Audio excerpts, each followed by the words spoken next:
Nakarami na kayo niyan. Bakit po na ano na doon? Ang ganda, no? Tatanuman na ng gula, ng ano palay.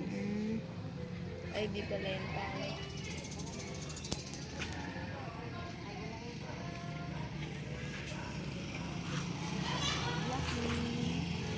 Ito yung bahay. Sa inyo po yan? Hindi.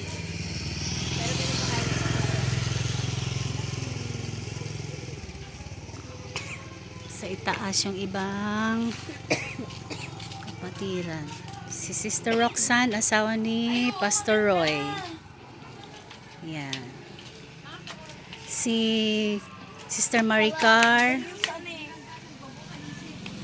Yan. Si Miss Pag-asa.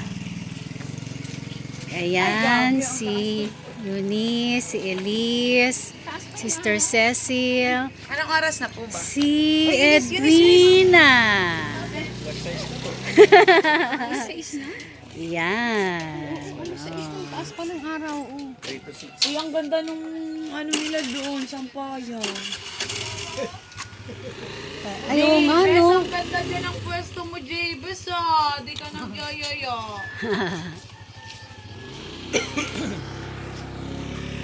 Dati wala yung ganyan. Gusto ko yung bundok. Ang ganda ng bundok, Yung no? likod pala niyan, Abra. Ah, Abra na yan?